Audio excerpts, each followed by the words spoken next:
Joe Biden made a speech a few days ago that sent the entire political world into a dizzy. Republicans are outraged, saying this is a step forward on the authoritarian path of Joe Biden, where he had a military backdrop with Marines with white gloves and with a red lighting in the background showing his authoritarian vibes. And on top of that, Joe Biden did it with clenched fists, calling out the MAGA movement for being anti-democratic. Well, Democrats are saying that this is just Joe Biden being honest and him having a backbone. So let's talk about it.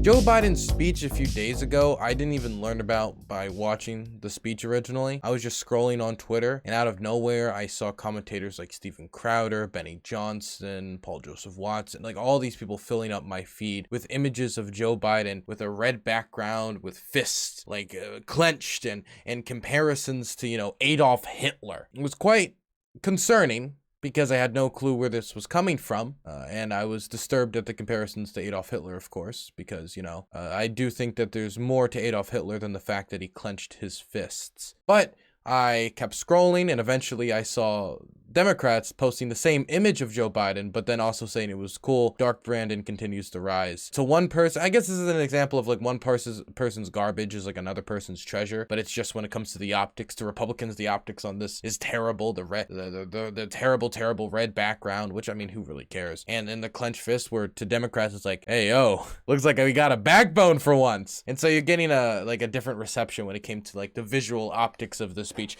But let's go beyond the visual optics of the speech and let's talk about for a second some of the Republican reactions to the speech. And again, I was seeing all of this before I even watched the speech, and these people weren't posting clips of the speech. It was just reactions to the speech without even saying that they were mentioning the speech in some instances. One example is Tim Pool, who just simply said Biden crossed the line. Biden crossed the line, as if he crossed the Rubicon to never be returned. This is the end. This is the end of Joe Biden's career in politics. This is at least the end of it being respectable. He can't go back from this. The TPUSA ambassador, again, a Turning Point USA, actually used this speech to say that Joe Biden was possessed by a demon. Play the clip. So this photo is giving major Nazi, like Hitler dictator vibes to the fullest, and make no mistake about it, it's completely intentional. What the enemy is doing right now is he's trying to establish his kingdom, and he's trying to take dominion over the United States of America. And that's basically, if you can see in the spirit, what this image is representing. And so many people are saying now that as of last night, he declared war on conservatives, but they declared war on conservatives on January 6th. When they did what they did at the Capitol, and then the DOJ decided that they were going to put together a domestic terrorist unit, and then they started censoring us. Make no mistake about it, conservatives are in a database, and they are at some point going to come for us because we are the only resistance that there is. The way that they want to catch us up and slow us down from getting our country back in order and utilizing our constitutional rights in a peaceful manner is by creating civil unrest, which is exactly what they want. And if they can get America into a position where they can declare martial law, then they can have full authority to lock you away and throw out the key. And that's what they want to do. So I just want to encourage everybody to stay peaceful no matter what these people do. And I rebuke the plans of the enemy right now in the mighty name of Jesus. Ben Shapiro, of course, had a lot of fun comparing Joe Biden to Disney villains because, oh my gosh, red color's scary. And he went on to say that the image of Joe Biden with the red background again, because again, red's so terrifying. This image is the worst piece of presidential optics I have ever seen. That's interesting because Ben Shapiro was a political commentator during January 6th, where Donald Trump made a speech that led to a bunch of protesters going up to the Capitol, rioting, attempting an insurrection, being extremely violent. Like directly after his speech, there was a riot. There's never been an example of Joe Biden making a speech and then people tried to storm the Capitol during the certification of ballots. There's never been an example of Joe Biden making a speech and people trying to storm anything, period. And that's on top, of course, Donald Trump's Bible pose in front of the St. John's Church after the police brutalized protesters. I mean, there's a lot of bad presidential optics in American history just in the last 4 years. So it's strange to think that just because of Joe Biden's red background and clenched fists, that this is the worst optics in history. But maybe there was something I was missing. I hadn't watched the speech yet. I hadn't watched it. Who knows? Maybe all these psychopaths on Twitter comparing Joe Biden to Hitler because he clenched his fists had a point. Maybe during Hitler's, got it mixed up, Freudian slip. During Joe Biden's speech, he really did make a Hitlerian move. So what exactly happened during his speech? Well, first, and I doubt anybody's going to object to this, Joe Biden condemned political violence of all forms, on the right, on the left, everywhere. Today, there are dangers around us we cannot allow to prevail. We here, you've heard it, more and more talk about violence as an acceptable political tool in this country. It's not. It can never be an acceptable tool. So I want to say this plain and simple. There is no place for political violence in America, period. None, ever.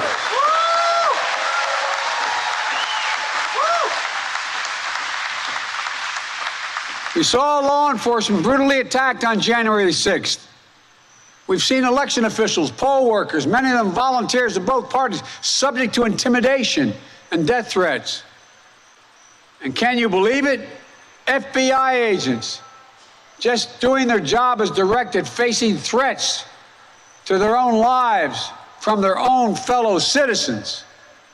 On top of that, there are public figures today, yesterday, and the day before predicting and all but calling for mass violence and rioting in the streets. Now, I don't think anybody that is reacting to the speech, is reacting to this because he condemned political violence and is angry because he condemned political violence, unless it's their political violence, cue January 6th cue cards.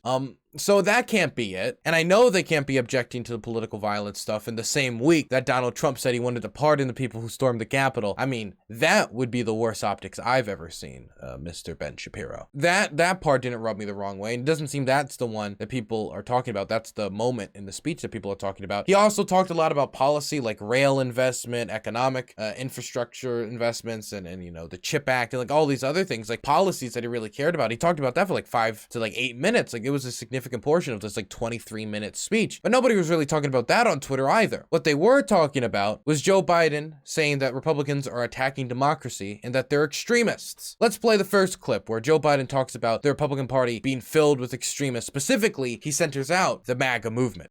Too much of what's happening in our country today is not normal. Donald Trump and the MAGA Republicans represent an extremism that threatens the very foundations of our republic. MAGA forces are determined to take this country backwards to an America where there is no right to choose, no right to privacy, no right to contraception, no right to marry who you love.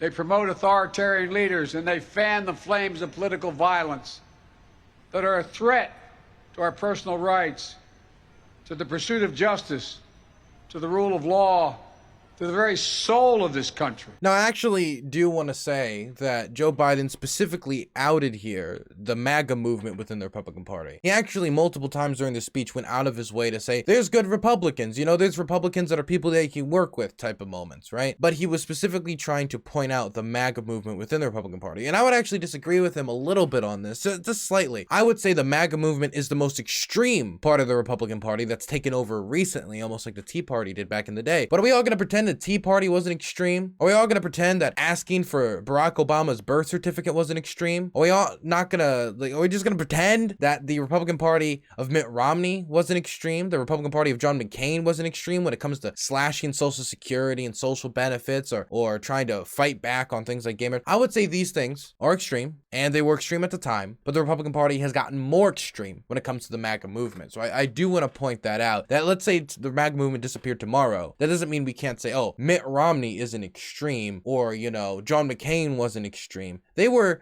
extreme, but just in comparison to the MAGA movement, I guess they don't seem extreme to most Americans anymore. I mean, Joe Biden pointing out this extremism isn't that difficult to substantiate. I mean, only 47 Republicans ended up voting for the recent gay marriage bill that seeks to codify gay marriage now that the question of, overturning things like Roe v. Wade is up in the air. People think it might overturn gay marriage. And only 47 Republicans voted for that legislation, when the vast majority of Americans are in favor of it. And it's been 7 years since the gay marriage ruling. That means 157 Republicans put their name on the record saying, I don't believe gay people should be married 7 years on after the rest of the country has accepted it. That is an extreme position. I mean, the overturning of Roe versus Wade was extreme. I mean, that undone 50 years of precedent when it came to women being able to get an abortion, being able to have a right to choose. We're seeing abortion bans on state levels all across this country. And even people in red states that Trump won by like plus 15, plus 20, like Tennessee, think it's extreme when they had their recent referendum on an abortion ban and just solidly like 69% of the population shot it down in a red state. But that hasn't stopped many state Republican parties from continuing to go forward with these abortion bans because the evangelical movement has such a tight grip on the Republican Party. It's one of the most powerful constituencies, and it has led to horrifying stories like a 10-year-old girl having to travel to Indiana to get an abortion after she was raped.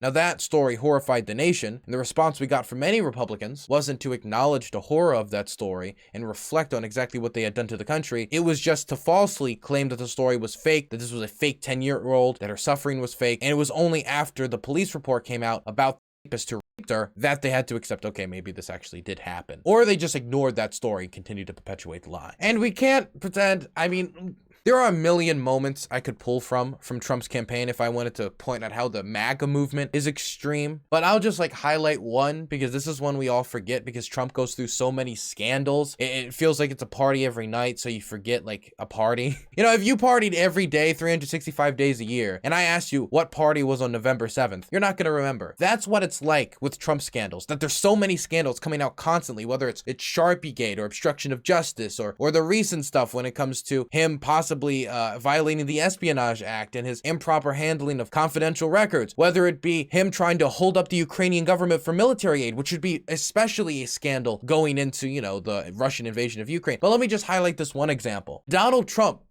called for Muslims to be banned. And when I say that, some people are gonna, you know, get angry at that, saying, oh, that's false. He didn't do that. He said that he wanted a total and complete shutdown of Muslims entering the United States. That is a Muslim ban, whether you like it or not. Rudy Giuliani even said that after his speech, Donald Trump, and he said this on Fox and Friends, so I'm not like taking this from a biased source, I'm taking it from Fox and Rudy Giuliani. He said that Donald Trump went to him after the speech and asked him, how do you do a Muslim ban legally? Donald J. Trump is calling for a total and complete shutdown of Muslims entering the United States until our country's representatives can figure out what the hell is going on.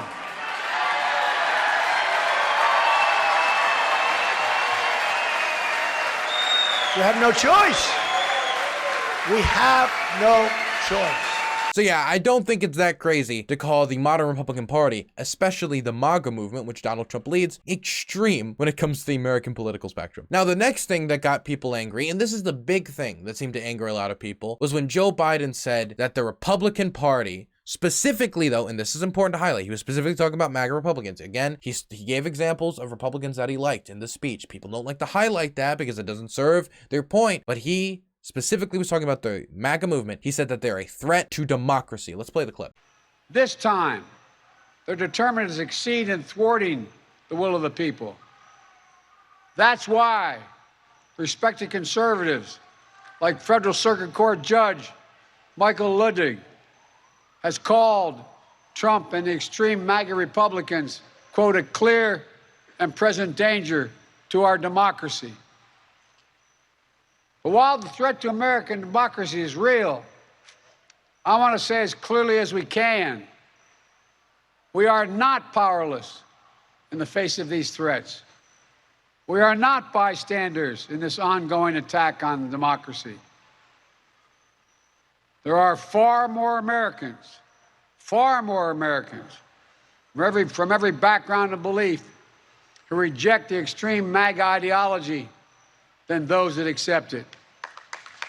I'm going to be honest with you guys, and this might upset some of my viewers who might favor the MAGA movement. I don't have a lot of them, but I have few. Yes, the MAGA movement is a threat to democracy. Donald Trump is a threat to democracy. We can't pretend that isn't the case. Donald Trump, just like 5 days ago on Truth Social, was talking about how there should be an election redo because of 2020. He still hasn't accepted 2020. He's asking for an election redo and for him to be reinstated as president if there isn't an election redo, that he has the right to be president. He still hasn't accepted the 2020 election. And let me just say something. Democracy doesn't work if one of the major parties just throws their arms up in the air every time they lose. Democracy only works if you have a peaceful transferal of power and everybody involved plays by the rules and accepts the outcome. When you don't accept the outcome, when you don't play by the rules, then you don't have a democracy. You're trying to actually subvert it when you lose. Democracy when you win, but no democracy when you lose is not a democracy. That's just you trying to hungrily and with no principle pursue power by any means necessary. Democracy might be a means to an end if you win,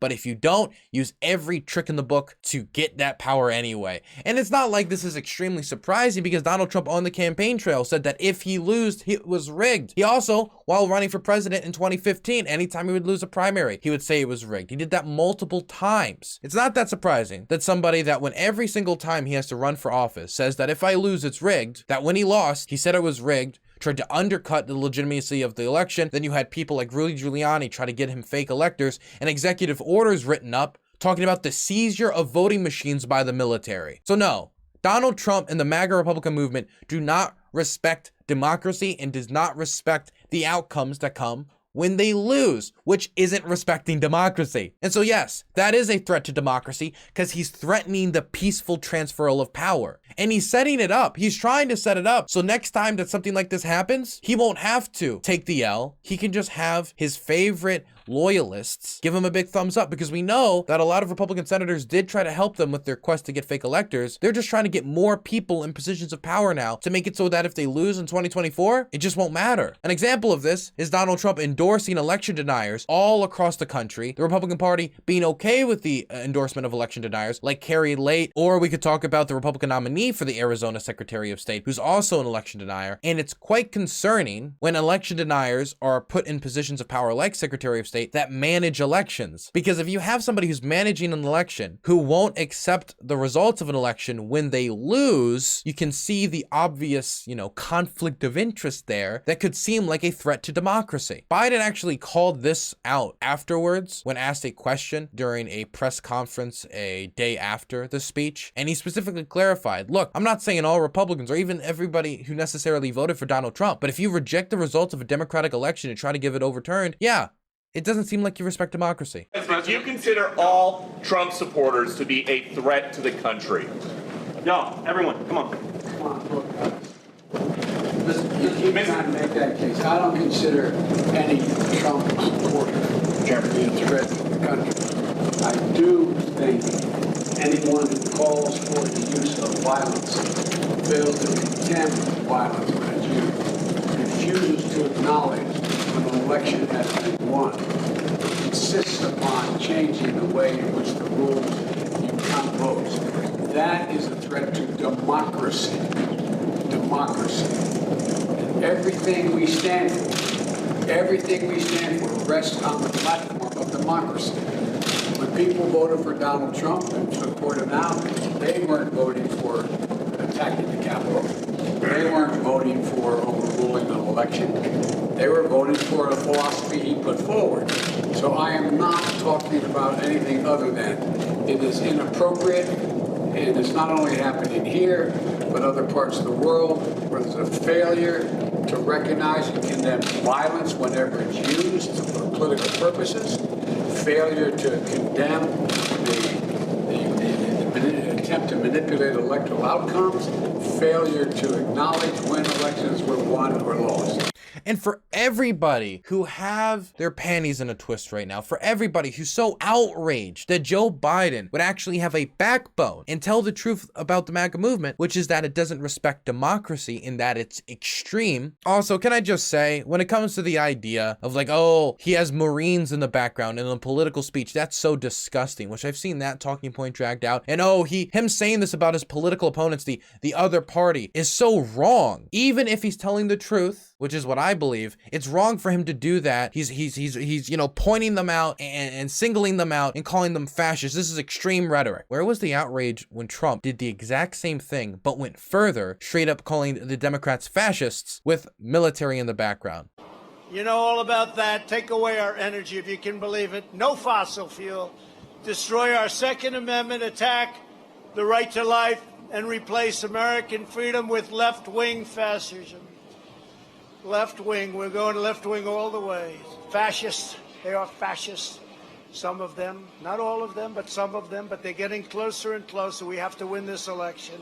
But the proud people of Minnesota will not let this happen. You want to know what I suspect? Because they weren't outraged when Trump did it. It is true that the extremists within the MAGA movement don't respect democracy, and that they're extremists, calling for Muslims to be banned, is an extreme position in a nation state that has a secular democracy. You want to know what I think it actually is? I think Republicans are scared. Not of persecution, but of a Democrat with a backbone.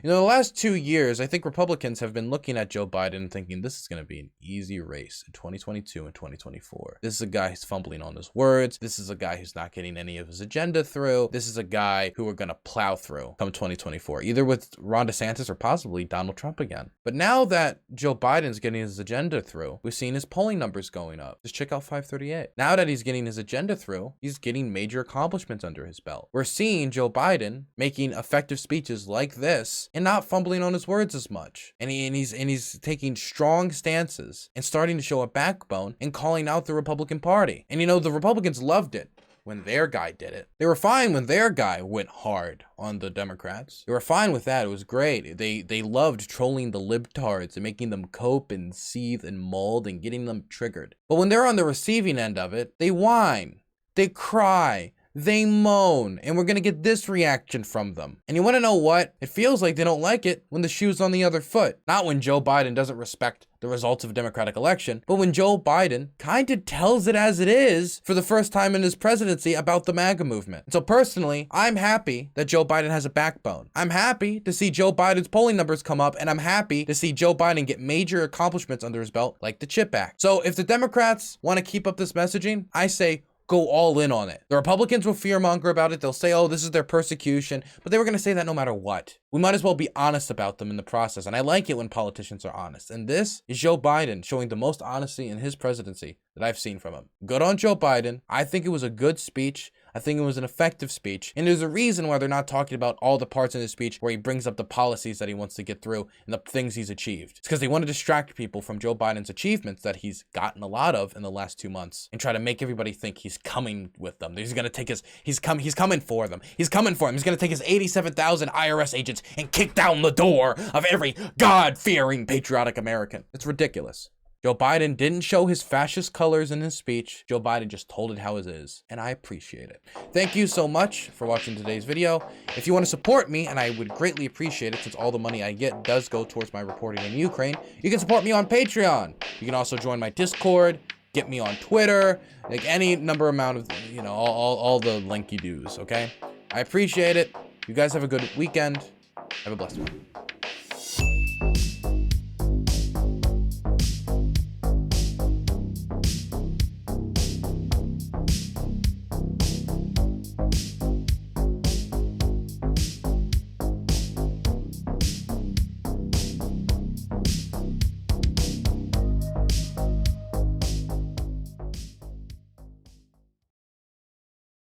Should probably say stay frosty. I like that better. Stay frosty. I think stay frosty is better than have a good one. Have a good weekend. Stay frosty. I should do that. I should do that from now on. Stay frosty. Stay frosty.